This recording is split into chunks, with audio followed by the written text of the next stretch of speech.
नाज़रीन अस्सलाम वालेकुम। आप देख रहे हैं द वॉइस ऑफ कश्मीर और कश्मीर ऑनलाइन बैक वक्त।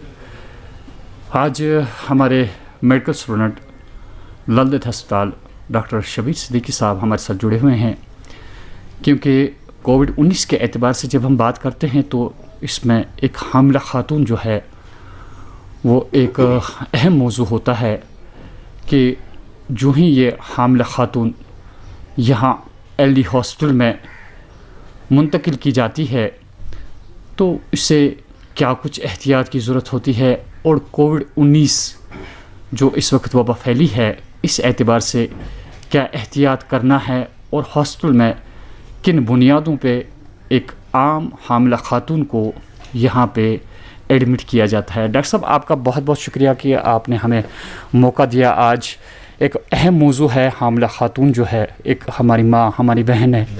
तो डॉक्टर साहब, क्या प्रोसीजर है इस वक्त हॉस्पिटल में आपका, जैसे आप एडमिट करती है इस हामिला खातून को? देखिए, ये जो प्रेग्नेंट लेडी होती है इसकी इम्यूनिटी जो है कंप्रोमाइज्ड होती है, तो she is a high risk. इस इन्फेक्शन लगने के उसको ज़्यादा चांसेस होती है as compare to the rest of the population. तो जो हम अभी तक जो हमने बोला बस वही प्रिकॉशंस लेने हैं कि सोशल डिस्टेंसिंग, सोशलाइज नहीं करना है, जैसे कि कोई गैदरिंग है उसको अवॉइड करना है, बार बार अपने हाथ जो है वो धोने हैं, और जब घर से निकले मास्क का इस्तेमाल करें, डबल मास्किंग का इस्तेमाल करें। और अभी तक जो ये वैक्सीनेशन का जहाँ तक कि सवाल है, अभी जो प्रेग्नेंट लेडीज़ को इस वैक्सीनेशन शेड्यूल में अभी शामिल नहीं किया गया, लेकिन इस पर ट्रायल चल रहे हैं।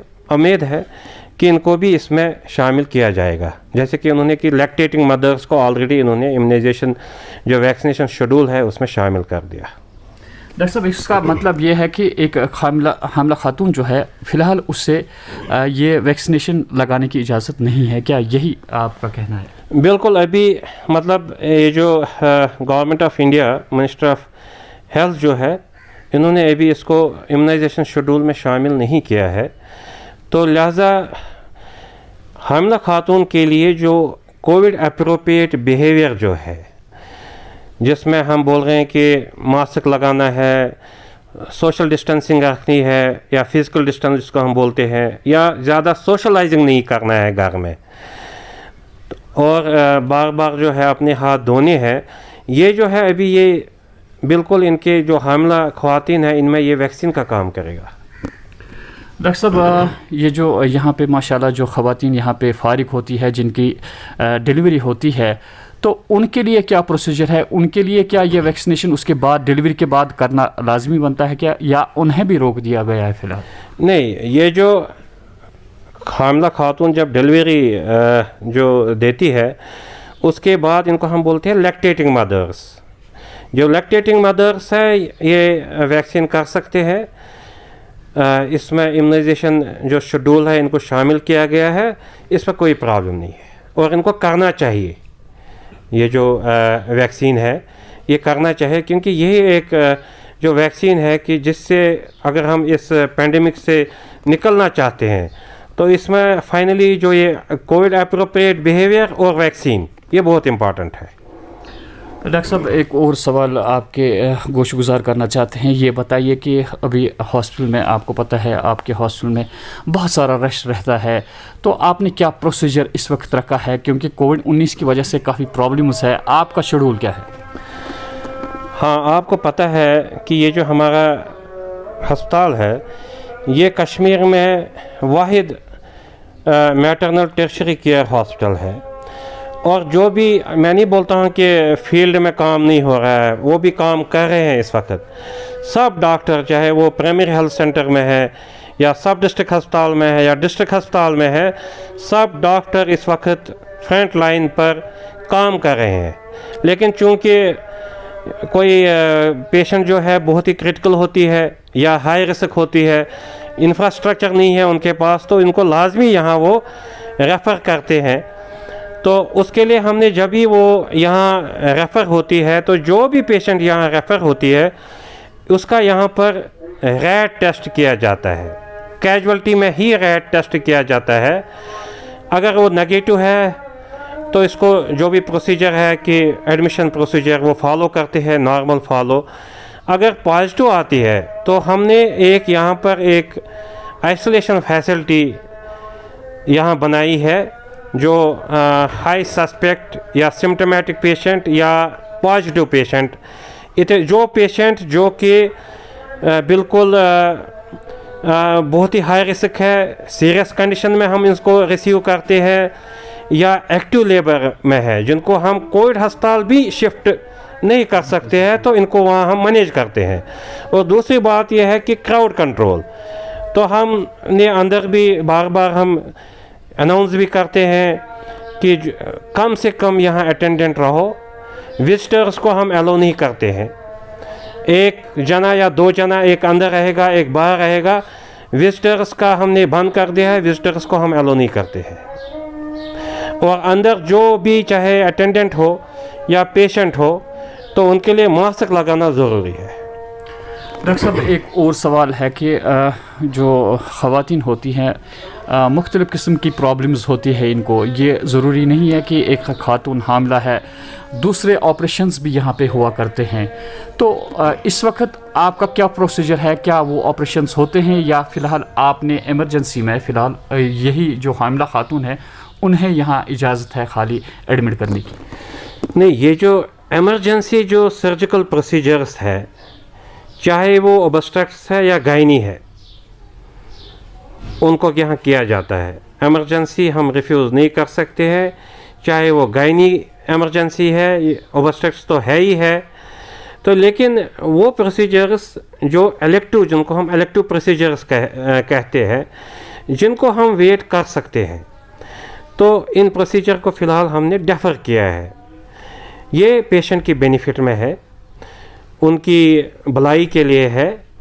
तो इंशाल्लाह जब हालात ठीक हो जाएंगे तो यहाँ वो इलेक्टिव प्रोसीजर भी हम स्टार्ट करेंगे। डॉक्टर साहब, जो इन रूटीन एक हामिला खातून होती है, इन रूटीन उसे चाहे महीने में एक बार या दो बार या हफ्ते में एक बार जिन्हें चेकअप के लिए आना पड़ता है, क्या उसके लिए आपका ओपीडी जो है वो इस वक्त काम कर रहा है?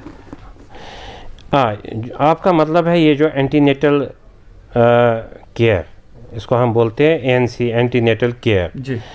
तो आपने देखा कि हमने प्रिंट मीडिया में भी, सोशल मीडिया में भी ये उनसे गुजारिश की कि एंटीनेटल केयर जो है, अगर कोई नज़दीकी कोई डिस्पेंसरी है या प्राइमरी हेल्थ सेंटर है तो वो वहाँ जाए, या हर जगह, चाहे वो सब डिस्ट्रिक्ट लेवल पर है, डिस्ट्रिक्ट लेवल पर है, टर्शियरी केयर लेवल पर है, हमने अवामुन्नास के साथ फ़ोन नंबर शेयर किए हैं। वो इवन फ़ोन नंबर्स पर भी कंसल्टेशन ले सकते हैं, इनको ज़रूरत नहीं है घर से निकलने की। तो या कहीं नज़दीकी प्राइमरी हेल्थ सेंटर या डिस्पेंसरी में या सब डिस्ट्रिक्ट में अपना ये चेकअप करा सकते हैं। अगर उनको वहाँ लगता है कि इनकी कोई कॉम्प्लिकेशन है तो इनको वो यहाँ रेफ़र कर सकते हैं। एलडी का जो है, एलडी 24/7 काम करता है। यहाँ हामिला खातून के लिए हमेशा यहाँ के दरवाजे खुले हैं।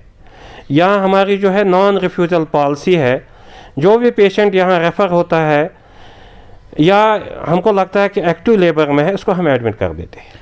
डॉक्टर साहब, आपसे आखिरी सवाल है कि कुछ ख़वातीन ऐसी भी है कि जिन्हें कुछ प्रॉब्लम होती है, ये नहीं है इस एतबार से कि एक खातून हामिला है या उससे कोई जो अकॉर्डिंगली लेडीज़ में कुछ प्रॉब्लम्स होती है, तो इस सूरत में फॉर एग्ज़ाम्पल किसी को आपने सर्जरी लिखी है, अभी फ़िलहाल उससे मुनक़ता भी किया जा, उससे फ़िलहाल अवॉइड भी किया जा सकता है क्योंकि हालात के हिसाब से, कोविड-19 के हिसाब से, वो खातून अगर चाहे, क्या वो ये जो वैक्सीनेशन है क्या कर सकती है?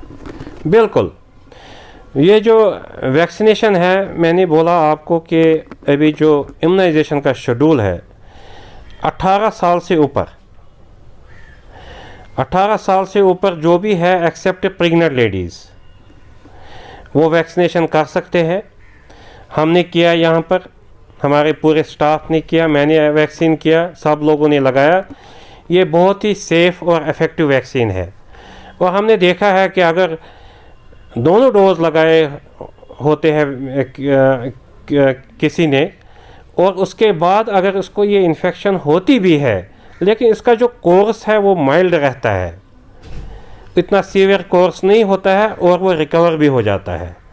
तो लिहाजा मेरी ये पुरज़ोर अपील है सबसे कि वो वैक्सीन लगाए, ये बहुत सेफ़ एंड इफ़ेक्टिव है। डॉक्टर साहब, एक और सवाल मैं करना चाहता हूँ, वो ये है कि मुझे एक लेडी सुबह सवाल कर रही थी कि उसकी रिएक्शन हो जाती है पेनिसिलिन वगैरह से, क्या वो ये वैक्सीन कर सकती है?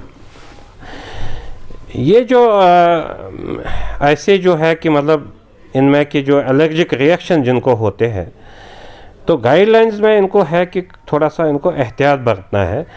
तो उनको चाहे कि वो किसी डॉक्टर का कंसल्टेशन ले ले, प्रॉपर कंसल्टेशन ले ले डॉक्टर का, तो उसके बाद ही वो ये वैक्सीन ले ले। तो नाज़रीन, डॉक्टर साहब ने पूरा वाज़ह कर दिया कि सबसे बड़ी बात ये है, इन्होंने कही कि जो हामिला खातून है फ़िलहाल वो जब तक वो हामिला है, जब तक उसकी डिलीवरी ना हो जाए तब तक वो वैक्सीनेशन नहीं कर सकती है। फ़िलहाल इसके बारे में तजर्बे किए जा रहे हैं कि क्या ऐसी खातून को कब और कैसे ये वैक्सीनेशन करनी होगी। फ़िलहाल उन्हें नहीं करना है। दूसरी बात यह है कि जो फारिग हुई है, जो ख़वातीन फारिग हुई है, जिनकी डिलीवरी हुई है, तो वो इस वैक्सीनेशन को करना उन्हें बहुत ज़रूरी बन चुका है। तो डॉक्टर साहब ने पूरी तफसीलात दी कि यहाँ इनके दरवाज़े बंद नहीं हैं। जो भी हॉस्पिटल से इमरजेंसी केस यहाँ पे रेफ़र किया जाएगा उसे किसी भी हालत में अवॉइड नहीं किया जाएगा, उससे यहाँ पे बिल्कुल ट्रीटमेंट जारी है। और जो इनका प्रोसीजर है तो उस प्रोसीजर के हिसाब से, क्योंकि आप जानते हैं, सभी जानते हैं कि अस्पतालों में भीड़ भाड़ जमा करना कितना मुश्किल है हम लोगों के लिए। हम भी आम लोगों से अपील करते हैं, डॉक्टर साहब ने भी यही अपील की कि गैर ज़रूरी तौर पे आप यहाँ अपने पेशेंट्स के साथ न रहिए। 2 अटेंडेंट आपको अलाउड है, एक अंदर ज़रूरत के मुताबिक जा सकता है और एक बाहर रह सकता है, कि ताकि कोई इमरजेंसी ना हो। डॉक्टर साहब, आपका बहुत बहुत हमारे साथ बात करने का शुक्रिया। थैंक यू वेरी मच, शुक्रिया।